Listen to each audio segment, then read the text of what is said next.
passage we're going to hear from comes from Ephesians. If you're able to, will you stand while we read the scripture? Ephesians 2:11 through 22 says, "Therefore remember that at one time you Gentiles in the flesh, called the uncircumcision by what is called the circumcision, which is made in the flesh by hands. Remember that you were at that time separated from Christ, alienated from the commonwealth of Israel, and strangers to the covenants of promise, having no hope and without God in the world. But now in Christ, you who were once far off have been brought near by the blood of Christ.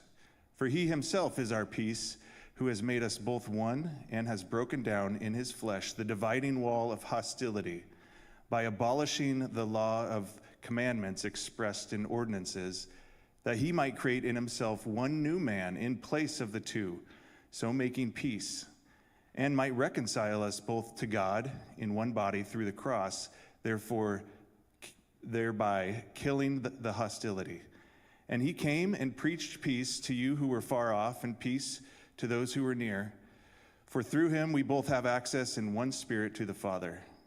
So then you are no longer strangers and aliens, but you are fellow citizens with the saints and members of the household of God, built on the foundation of the apostles and prophets, Christ Jesus himself being the cornerstone, in whom the whole structure, being joined together, grows into a holy temple in the Lord.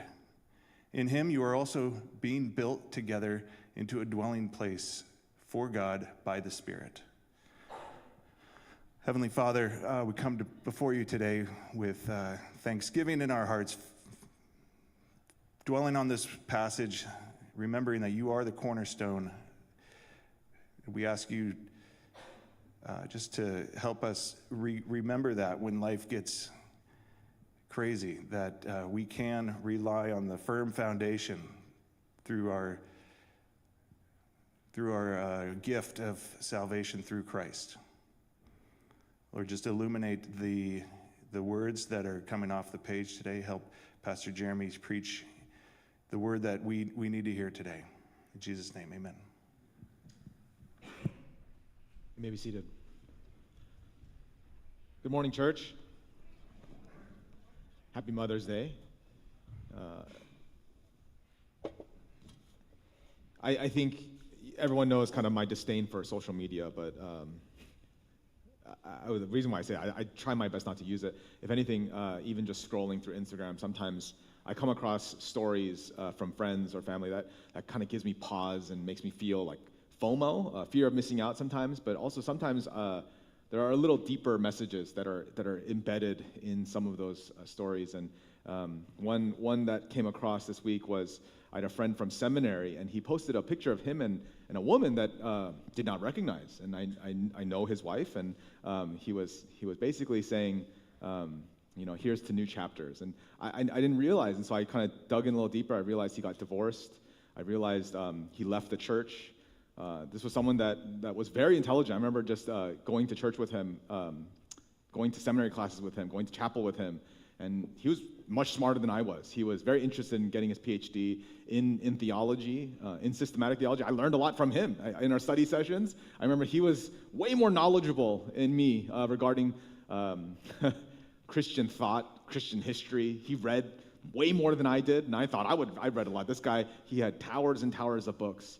Come to find that he's completely left the church, and I don't know. There's just a sadness in me of almost like, man, I wish I could talk to him. And again, just sometimes just scrolling through some of the old videos, realizing there's like a hashtag called like ex-evangelicals, people who were evangelical and now have left the church. And so I just started watching some of the videos and some of the reasons why he had left the church, and one of them, ironically, goes so well with today's message, and I want to bring clarity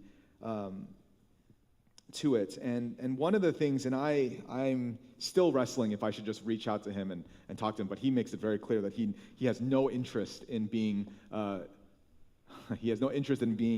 talked into the faith, especially from his pastor friends, and he has so many of them because we all went to seminary together. But his reasoning was that he could not believe in a God who would not save everyone. And I think it is a very fair argument to basically say, if God is all loving, then why doesn't he save all? Why is there even this hostility between God and mankind? I think the idea still comes to this argumentation that if people sin, God is the one who made us, and so couldn't he cause us to not sin, cause us to not rebel, cause us to not do these bad things? And this is coming from someone who knows the Bible better than I do. And again, I never claim to know the Bible incredibly well.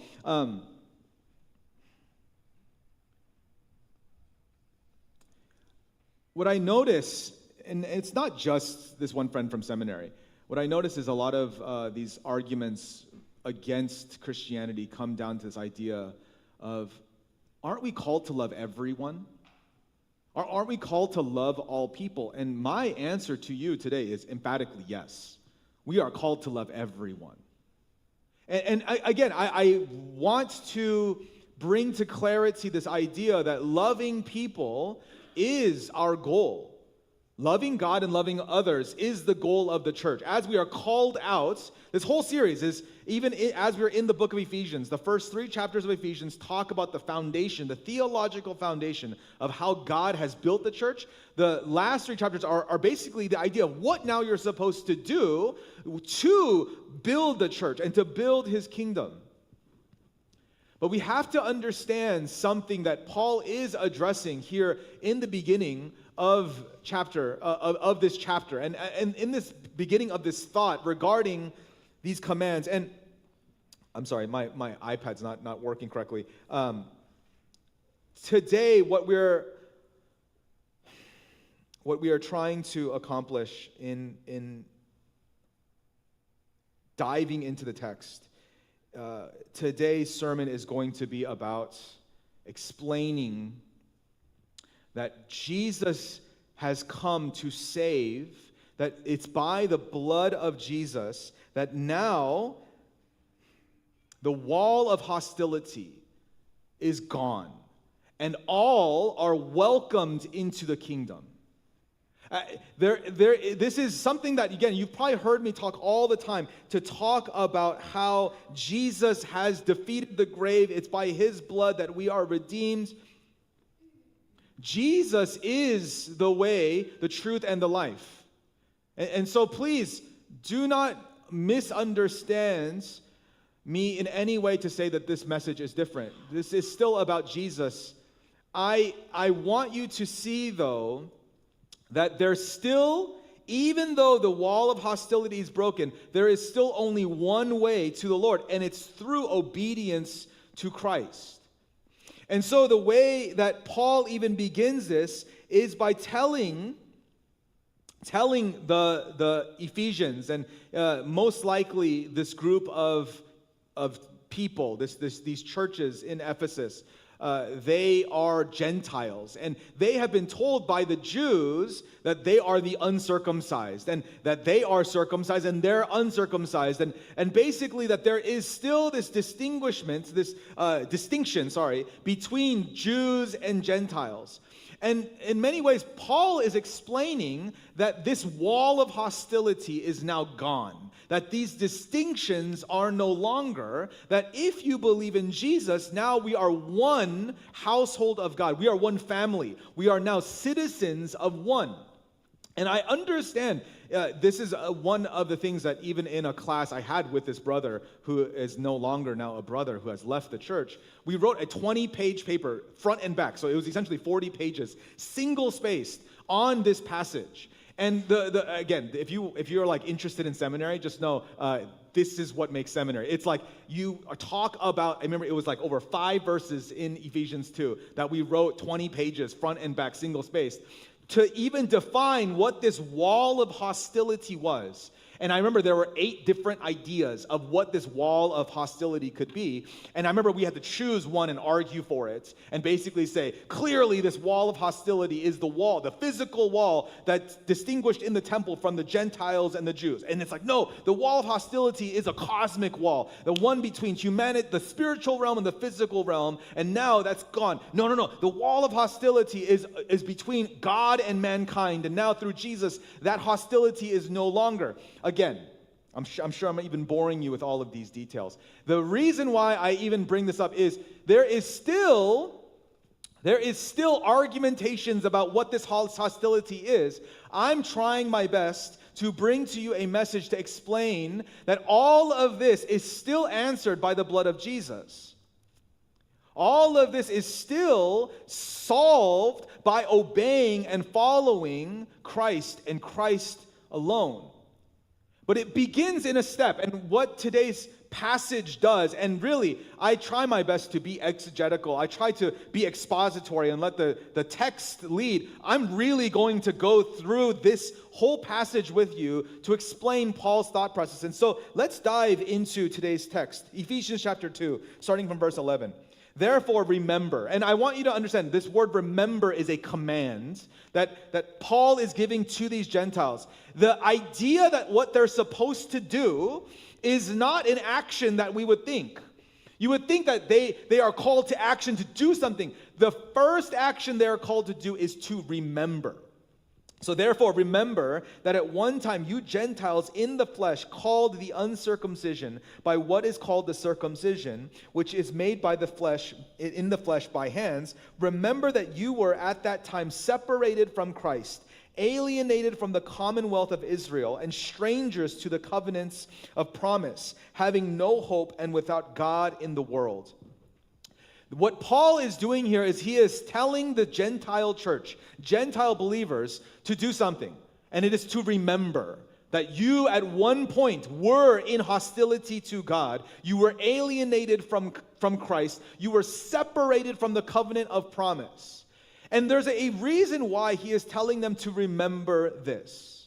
He is telling them to remember this, not to wallow in self-pity. It's not to feel bad and separated and segregated from the Jews. It is to remember where you have come from, that you came from a place where you were separated from the Lord. And even though now we are in the Lord, it is important that you do remember that there was a time that you were the uncircumcision, that you were not in the household of God. I've already given you the outcome. You are now members of the church, and you are considered saints. You are considered in the household of God, members of the kingdom of God. But remember that you were not always this way.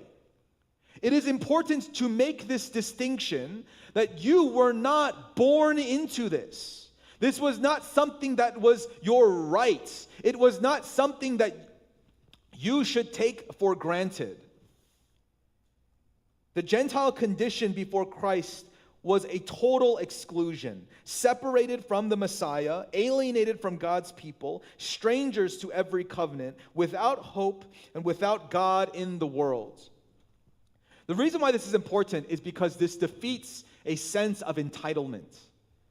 And I think what ends up happening in the church, what happens is if you do not remember that you were grafted into the covenants of God, if you do not remember that you came from a life of sin, a life of brokenness, if you do not remember these things, then you will begin to think that it was your work, that it was what you have done that has caused you to be a blessing and caused you to be blessed by God, caused you to be into the family. I think, and this is in conjunction with last week, it is important to remember that you were dead and now you have been made alive, and there was nothing that you did to cause yourself this new life in Christ.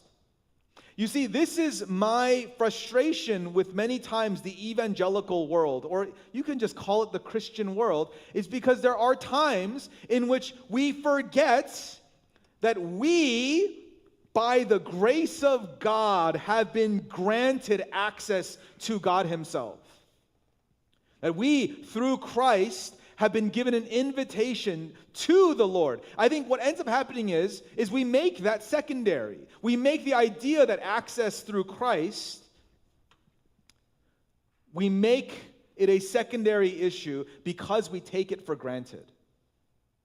And what I mean by this is we begin to live a life of holiness and righteousness, following His word. We come to Sunday service, we sing our songs, we go to small group, we do our Bible studies, we do all the things that we do that look good, that are perceived good, that are good, and we begin to think, I made it. And I want you to know, even if you're thinking like, oh, I never think that. I never think that I make it. And I want to say, if you feel that you've never made it, that's actually a good place to be, because then that means your interaction with the world, your interaction with unbelievers, your interaction with those who are still in the hostility against the Lord, that you should be able to empathize with them. You should be able to see them and say, I understand your pain.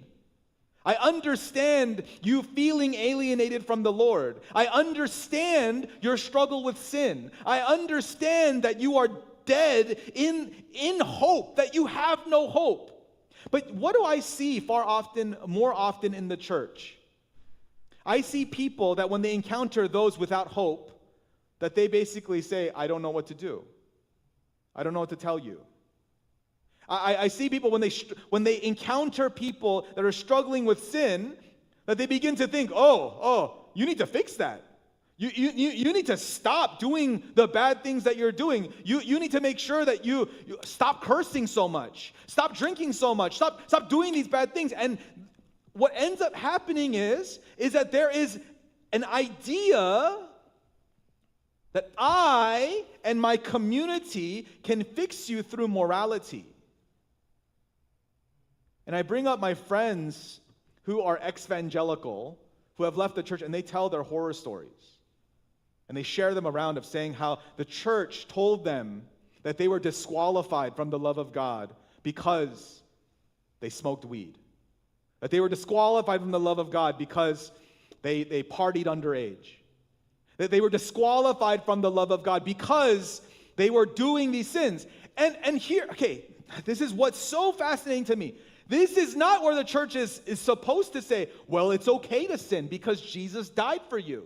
And the problem I have is that sometimes that's actually where well-meaning people turn out to be, is that they're like, God loves you so much that just continue in your sin and He'll still love you even though you sin. And so for both sides, both the legalistic one who is saying, no, you need to fix your problems, you need to stop drinking, stop smoking, you need to stop sleeping around, you need to fix yourself, and then God will love you. And I'm basically yelling at them and saying, you need to stop doing that because you're hurting these people and you're drawing them away from the Lord. And then you have the other side that's like, yeah, so you can do anything you want. You can live life you want and God will still love you. And to those people, I'm saying you're missing the whole idea as well, because you, as the church, we as the church have submitted to Christ.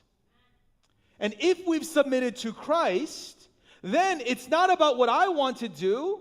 It's about what He is telling me to do. It's not about my struggle with sin. He has overcome my struggle with sin. And so this is really where the pathway is not as complicated as even my words. And I know I speak fast and I get very passionate. In order for me to slow down, it is just to remember that you were in sin. Remember, you were dead. Remember, you were not parts of the covenant of the Lord. And it's important to remember this because it does create a humility in you. I'm sorry to say, but too many times in well-meaning churches, there are too many people who think they know the Bible really, really well. And they make for themselves this pedestal that looks down on others.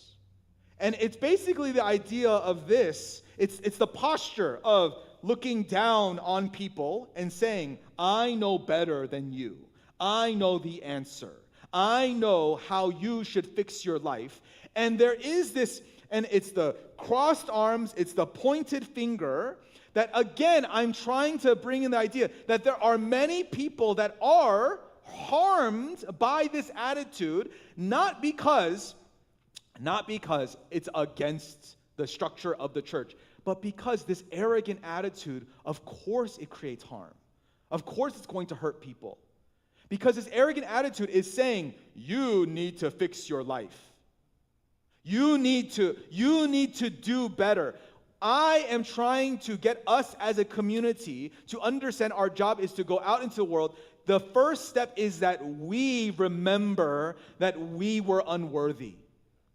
Remember that you were a sinner. Remember that you were separated from the promises of God, that you were not entitled to this. I'm sure many of you hate the idea of entitlement. You hate the idea when someone enters into a system and says, I deserve this. And I'm right there with you. There is no such thing as entitlement. We are entitled to nothing. And there begins this journey. Because as low as this is to remember being separated from God, Paul continues. But now. And it is this idea of but. The idea of but now. It is a reversal. There is something that happens. It's not just you were separated and alienated from God, but now something has shifted. And if I'm not making a big enough scene of this, the shift is God sending his son, that in the eternal, infinite God, that he would have the grace to send his son to you for us. But now in Christ Jesus, you who were far off, who once were far off, have been brought near by the blood of Christ. For he himself is our peace, who has made us both one and has broken down in his flesh the dividing wall of hostility, by abolishing the law of commandments expressed in ordinances, that he might create in himself one new man in the place of the two, so making peace by the Spirit. Paul is continuing by explaining that there is a shift. It's not just remember your old life where you were separated from the covenants of God. It is remembering that now there is a shift in which God has sent Jesus, and it's by his blood that he draws us near. And it's this idea of a familial love that Paul continues in, is that God, through the blood of Jesus, is drawing you close to him. He is not pushing you away. He is not scolding you. He is not angry at you for your sin. He is covering your sin. He is covering your trespasses. He is taking what is dead and making it alive and drawing his children near to him by the blood of Jesus. And all the laws of ordinances he has abolished. And so it goes back to this conversation between the circumcision and the uncircumcision, that there were laws of ordinances that the Jews were given to show that they were connected to the Lord, in covenant with him. The idea of the new covenants is that those ordinances are no longer necessary or required, that they have been fulfilled by the Christ. That even when it comes to the requirements of what you're supposed to do, of how you're supposed to make sure that you are in relationship with God, those now have been abolished because of the fulfillments of Christ. And the idea that Paul is saying is that now there is a new man in place of the two. And the two are the uncircumcision and the circumcision. That now, because of Jesus, the but now is a big deal. Jesus coming and dying did change things. I know many times we think, well, when it comes to the Old Testament, all that still stands, and it's very important, and I would agree with you. The writings of the Old Testament are important, and Paul even continues to say that this is still built on the foundation of the law and the prophets, and of Christ being the cornerstone.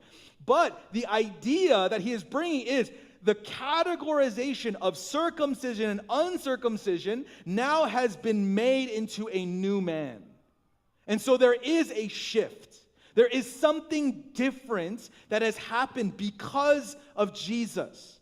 And this idea is that no longer are the Jews the only chosen people of God.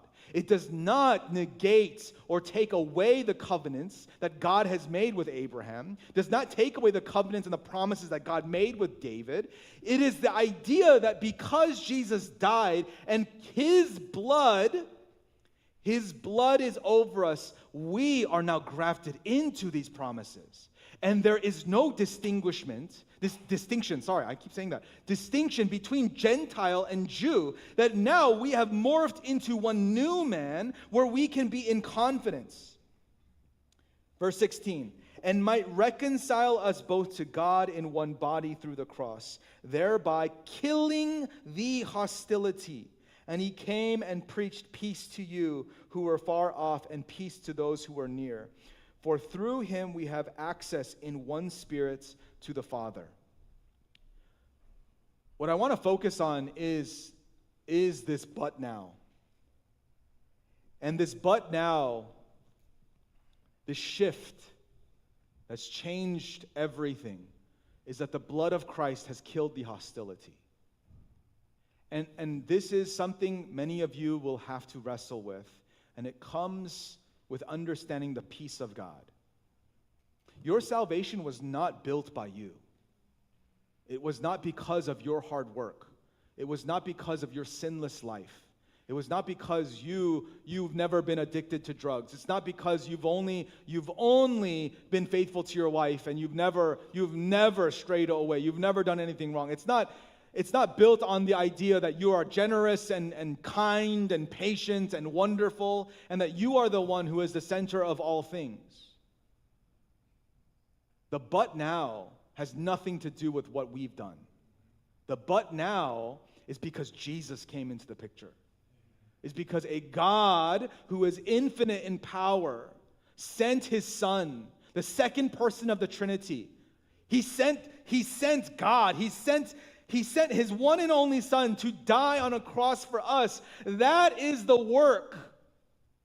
That is the work that changes everything. And the implications that Paul is talking about is that before, God in the Old Testament met with Abraham and said, I am going to make you a great nation. I am going to be your God, and you are going to follow me, and we are going to have this intimate relationship. And I think what ends up happening is that the church takes on this heart in a very well-meaning way, where they are like, we are the chosen people of God. And I want to say to you, you are right and you are wrong. And can I say this? Is when we look at the promises of Abraham to us, we are right, but we have to remember that we aren't. And here's the distinction. Abraham was chosen by the Lord, and there is an unconditional covenant unto Abraham where God was going to do what he said he's going to do to the Jews, for the descendants of Abraham, that God is going to be faithful. And I am not trying in any way to contradict that. What Paul is telling us in Ephesians is, remember, you're Gentiles. It isn't to say that you aren't now grafted into the promises of Israel. It's not the idea that all of that is now broken and gone, and God has negated all of the old stuff, and now it's all new. The idea that comes from this is, remember that you were once far off from the Lord. You were not born into this. You were not granted the rights from birth, that you were separated from the Christ, that you were alienated. And again, the idea that comes with this is it should be a humility of saying, I was once dead, and now through the blood of Jesus, but now I'm alive. And the reason why this is important, both for Jews and Gentiles, is recognizing the plan of God. And you see, the mission of Jesus was, is, and is yet to come, to invite all people into his kingdom. And so when we talk about exclusion outside and the walls that we build today, I want to make an argument that Jesus is in the business of breaking down walls. One of the ideas, and I mentioned it, but one of the ideas is that there's a wall in the temple that separated the outer side where the Gentiles could still do business in the temple, but they were not allowed in the inner parts of the temple. If you were a Gentile, you were actually it was against the law. You could be put to death if you broke through and went into this inner part where only the Jews were allowed. And there are more layers to it, that you can't go into the innermost part unless you're an actual Levitical priest and you've done these animal sacrifices to cover your sins. But the idea that there was a separation between Gentiles and between the Jews, between this wall, that there is this conversation that Paul's having and saying God has destroyed that wall. There's another idea that God has a wall of hostility between us and humanity, between us and mankind, because of sin. And it's because of sin that now we are enemies of God and that we are not at peace with the Lord. We are not in a state of harmony with God because of our rebellion. And there is this dividing wall from us being in relationship with God. Regardless of how you describe this wall of hostility, and again, like I was saying, there are many ways to describe it. The point is, the ministry of Jesus was meant to abolish that wall. And the key is this: it's not just breaking down a wall that is important, it is creating peace that is important. And can I say this? If there's a wall between two countries and you break down the wall and the countries are at war, what's going to happen? They're just going to rebuild that wall, and you're going to rebuild it because why? You're at war. There's no peace. There's frustration between the two sides. The wall is a good thing because it delineates my enemy from my people. And so we see this time and time again, that the wall in and of itself is a symbol of the hostility, the war between both sides. Jesus was not in the business of just tearing down the wall. He is tearing down the wall by bringing peace between both sides. And so Jesus gives us peace to God the Father. And so if you think that you are at war with God, if you think that God hates you, that God is angry with you somehow, and I hear this a lot, that God doesn't bless me until I do good. He's not going to answer my prayers until I fix my life.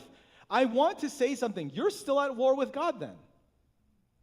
You're still trying to make peace. And you may even realize, I'm the aggressor here. I'm the one. God is not actually hating me. I'm the one who hates God. That there is this hostility between you and the Lord. Jesus is not only interested in breaking down the barrier between you and God, he is wanting to make peace between you and the Lord. He is wanting you to say, it's not about you offering a peace offering to make your relationship better. God, while we were still sinners, gave us a peace offering. And it was his own son. I want you to imagine a war ending like this. And imagine just how crazy this would be. It goes completely countercultural today, but imagine your enemy. Your enemy who has every right to hate you, every right to destroy you, every right to wage war against you until you are completely wiped off the earth. If they, for a moment, say, I'm offering you a peace offering, and it's my one and only son, and I'm going to give him up for you, for the sake of peace. You see, this is the story of God between humanity and himself, is that he is giving of himself to make peace. And Jesus accomplishes this peace. And the early church is the purveyor of this peace. That they have accepted that while we were enemies with God, that God would send his son, and it's by his blood that now we are covered in the blood of Jesus. There is now no longer any hostility between us and the Lord. This is the message of the gospel, is that once we were at war with the Lord, but because of Jesus, we are now set free. The idea continues that it's not just between us and the Lord that Jesus has saved us, it's between us and one another. And you see, we see this clearly between the Jews and the Gentiles. Paul is talking to a church where both sides are saying they believe in Jesus. And so he's saying, you guys need to stop making these divisions. Stop making these walls of separation between the two of you. You are on the same side. And I think what ends up happening in real life is that you have two sides, and they say, yeah, we're at peace, but we're going to build this great big wall of separation between us because we still like delineating what's mine and what's theirs. Paul is getting fed up with this, and he is saying, you are in the line of Christ, and Christ is in the business of destroying these walls, and therefore you should be interested in breaking down these walls. You see, I know the church has failed in this. I know the church has failed in this, in tearing down walls between us and one another, between us and God, between us and our neighbors. Because every time I see people trying to break down these walls, I see people, they do it by human intuition. They do it by human effort. I mean, I'm sure you've seen it. I'm sure you've seen ideas of inclusion, ideas of diversity, ideas that, hey, let's open it up to everyone, and everyone is equal, everyone is valued, everyone is the same, and we try to do it on human wisdom. It's a failure. Because the only one who is able to break down these walls is the one who has the power to break down these walls. Because it's not just about breaking down the walls, it's about bringing peace. If you're not catching what I'm talking about, if we're talking about what the church is called to do, we are called to be multi-ethnic. We are called to be multi-generational. We're called to be made up of people of different diversities, different backgrounds. We're called to be a united people, regardless of our cultures, regardless of our opinions, our politics, our preferences. We're called to be diverse. And I've been a part of churches where they even looked at me and were like, that guy's diverse. He doesn't look like us. He has a different background, he's unique.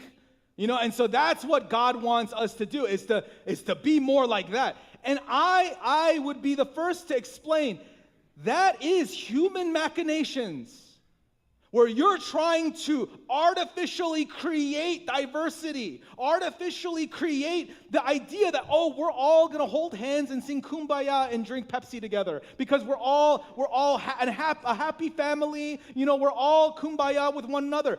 That, again, is discounting the idea that there actually is hostility.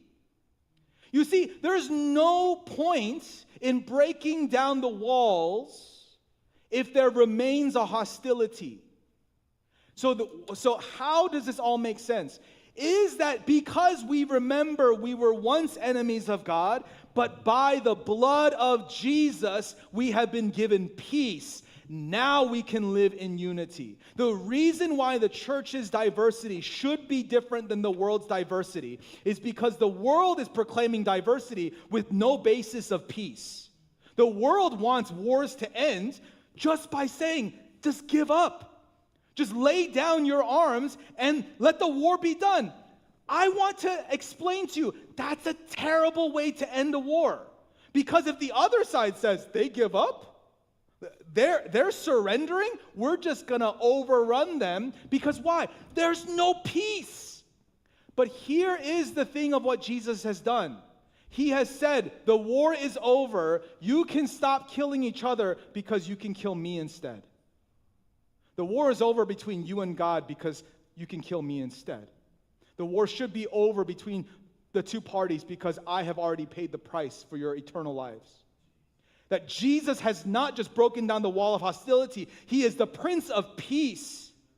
And so, between the Christian Jews and the Christian Gentiles, Paul is saying, why do you have these walls when you proclaim that you are at peace with one another? Break down these walls. And so, for us, church, there are too many of us that regardless of what we think, we in our own ways have created these segregating walls amongst each other. And if I can even make it in a jokey way, there are some young people in here that say to themselves, I can't be in fellowship with someone who is a grandpa.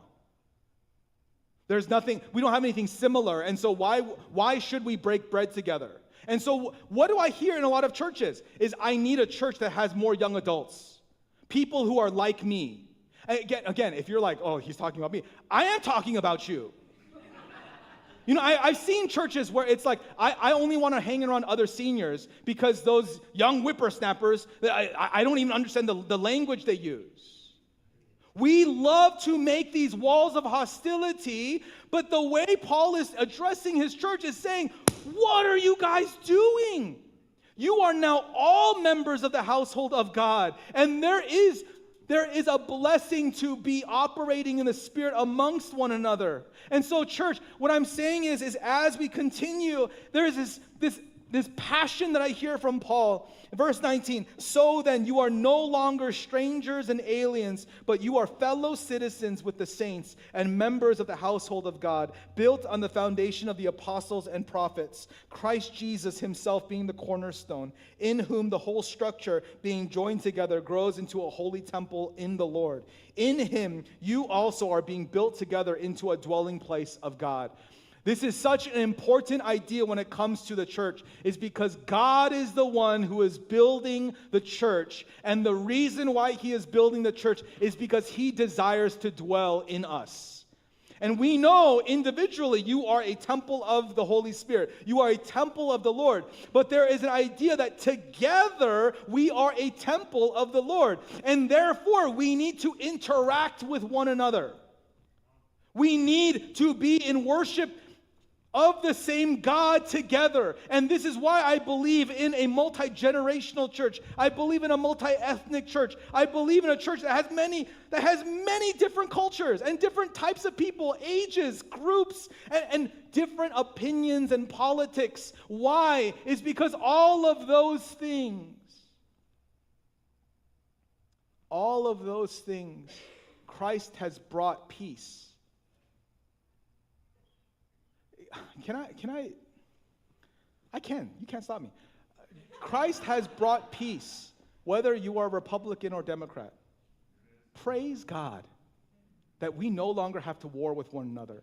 But what do we unify in? We love Jesus. That I once was lost and now I'm found.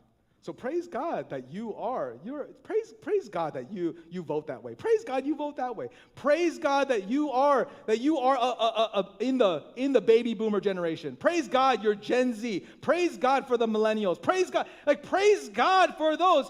But the question becomes, has God broken down that wall of hostility? And see, you and I do a terrible job. Because we're really bad about bringing peace. Do you think that I could go onto the media and bring peace between Republicans and Democrats? No. Heck no. If anything, they'll look at my sermons and they'll be like, that's not the guy. And I would say, absolutely, I'm not the guy. But you know who is the guy? Jesus. This is what Paul is talking about, is the church is not supposed to be divided by these walls anymore. We're supposed to be united by the peace of God. The question is, has Jesus brought this peace to your life? And if the answer is no, then maybe you got some soul searching to do. Maybe you have to ask, is he the Savior? Not just for your eternal life. Is Jesus the Savior of your life right now?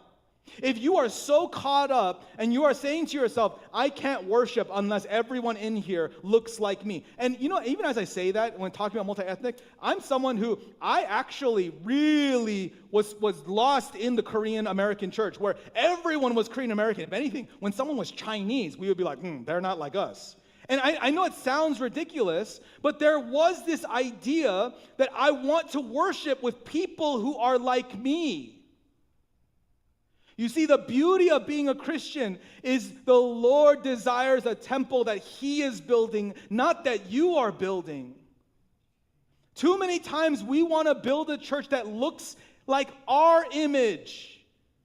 People that think like us, that have my personality, that have my opinions, and in many ways that have my theology. And so what do if we build a church like that? We better kick out the people that don't look like us, that don't think like us, that don't vote like us. And you know what happens to those people? They leave the faith.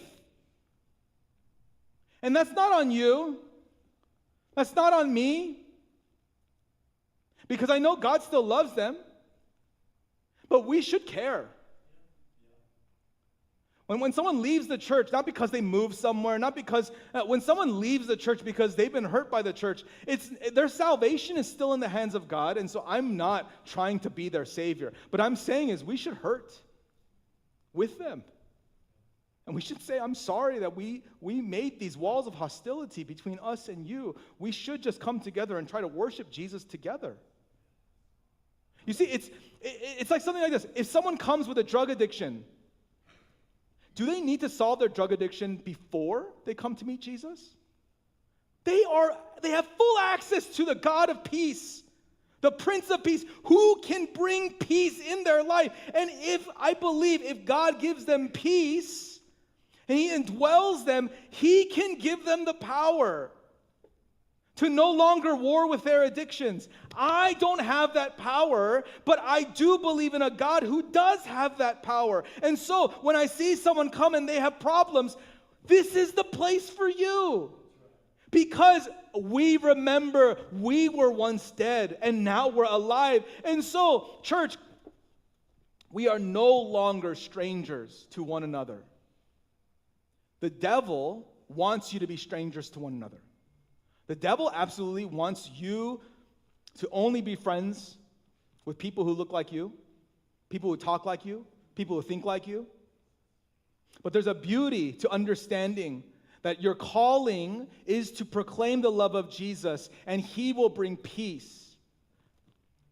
Those who were once exiles are now fellow citizens and members of God's household. And together they are being built into a holy temple where God dwells by His Spirit. Paul is using two different types of categorization. One is a political one, where he is saying you are now citizens. You are now a part of the kingdom of God, the nation of God. And the other one is a familial one. You are now a part of the household of God.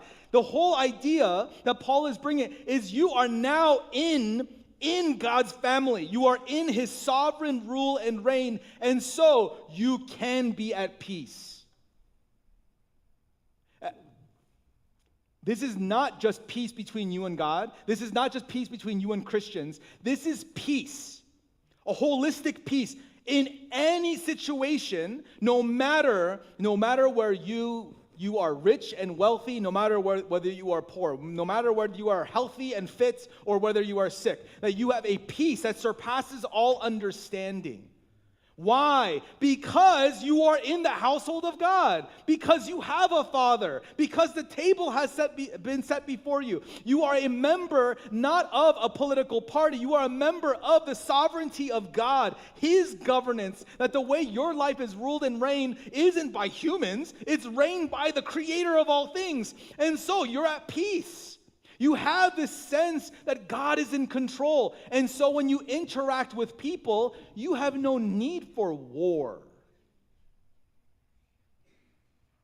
If we're called to be messengers of this peace, messenger of this gospel to our neighbors, too many times we come with weapons of warfare.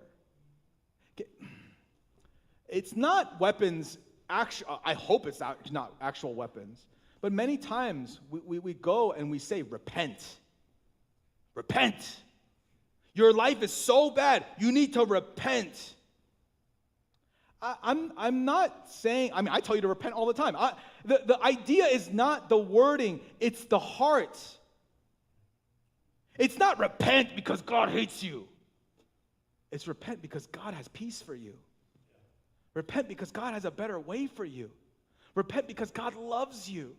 Submit under him. And there will be people who say, I don't want to submit under him. And I'm not saying God will save them regardless. I'm not saying, well, sorry, you don't have a choice about it. God's going to save you. God's going to rescue you, and you're going to be with him forever and ever. I do believe God will look at those who deny him, who have no interest in the Christ, who have no interest in the Savior, and God will say, okay. Maybe he'll be a lot more sad about it, and there's a lot more emotion. But I do think that if there is someone who says, I have no interest in your God, I have no interest in your Christ, I do think God, in his mercy, in his grace, will allow them to live an existence without him. But I do believe that there are people, I do believe there are neighbors, there are people in this community that they simply don't even know. And they think the church is out to make war against them. Church, we're here to say the war has been won. The war is over. Can I give you a way to evangelize? And I'm going to be very practical about this. Have a heart before you evangelize to a coworker or to a friend who no longer believes in Jesus, or who used to go to church and no longer goes to church. Have a heart when you talk to them about the faith, about Christ, where really the war is over. And it's almost like you are the one to explain to them this great news that the war is over. The war is done. If you, again, none of you were born during this time, but you know, when we won World War II, they had like these parades and they had these celebrations that the war was over. Can I say that that's what we should do when we evangelize? When we share our faith? It's a celebration. It's a celebration. He's won. He has defeated the grave. There is now no longer hostility between humanity and God, because the blood of Jesus suffices. There is now no longer hostility between us in different generations and different ethnicities, that we together are one family, that all the hostility has now been on Jesus laid, and it's by his blood that we can live a life of peace. You see, the world is so interested in conflict that the world immediately will push back and say, nope, the war's still going on. You have enemies. You have people you need to hate. You have people you need to be afraid of. I keep saying can I, but the reason why this is so prevalent is because that sells really well. If anything, we love to listen to stories of fear. Because why? We love to be like, oh, I have to be careful about this ethnic group. I have to be careful about this generation. I have to be careful about this group of people. I have to protect against those. I have to protect against those people, against that culture. And again, I'm not saying, oh, don't care about it all and just accept everyone. Don't care about all that stuff and just arms wide open. Again, the whole idea is diversity for diversity's sake is foolishness. But here's the question. If the Holy Spirit is with you, that hostility may still be there, but he's protecting you. He is going to guide you. He is going to empower you. He is going to rescue you from the dangers that you need to be rescued by. When I read the book of Acts and you see how much danger Paul was in, you see how much danger Peter was in, you hear these stories where they were put into prison. Again, they weren't afraid. They weren't thinking to themselves when they were put into prison, oh, it's all over. My enemies have defeated me. My enemies have won. They had the peace of Christ on them so that while they were in prison, they were like, Lord, this is great. Lord, this is an opportunity for me to write. You basically put me in a situation where I can write to the churches. And so while I'm in chains, I have now an opportunity to do your will for me. Praise you for what you've done. The jailers are looking at them and being like, why are these guys so happy? They should feel the frustration, the anger, the worry, the war that is raging. But you see, Paul, Peter, John, the apostles, they were like, the war is over, guys. You can imprison me, but the war is over. You can beat me, but the war is over. God is no longer hostile to me. And so if you beat me, it's because God's allowing it. And there is no weapon formed against me that shall prosper. If you are going to say bad things about me, I love you back. If you hate me, I'm going to show to you not my power, but that Jesus loves you even when you spit in my face. Why? Because they spat in his face. Yeah, you see, our whole methodology is the way of Christ. And Christ did not come just for the Jews. He came also for the Gentiles. He did not come with the sword, but instead he came with peace. Going back to the idea of being an ex-evangelical, and all these friends, and my heart does go out to them. And I wish it was easy to say it was just this one friend, but I've now come across more and more of my seminary friends who no longer follow the faith, and they have left away because of their hurts and their pains. And it's interesting, maybe some of you have hurts and pains regarding the church. Maybe you know people who have hurts and pains regarding the church. And all I'm asking, desperately asking, is you would show them the peace of God. You would share with them how God still loves them, how God desires relationship with them, that we would not be afraid of evangelism. We would not be afraid of sharing our faith, because our faith is a faith of good news. Our faith is a faith of victory, and that we remember that we who were once far off from the Lord, that through the blood of Jesus now are called his children, and that we forever and ever will be members of his kingdom. Let's pray.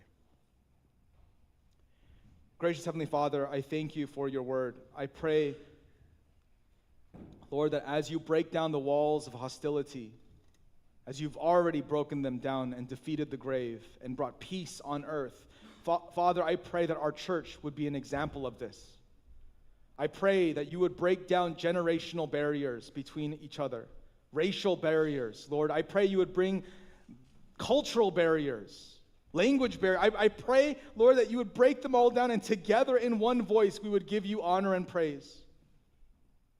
Lord, I pray that we would learn how to evangelize the way Christ did. Father, proclaiming that your kingdom has come, your will be done on earth as it is in heaven. Lord, I pray that as we go out into our communities, you would give us a boldness to declare your victory. Father, I pray that as we see the hostility of the world, that, Lord, we would be peacemakers. We would be those who point to Jesus as the only solution. And God, we would submit and surrender to you and you alone. Father, I pray that we would not buy into the fear and the worry of this world, but instead we would rest in your power and in your peace. Lord, we love you. We thank you.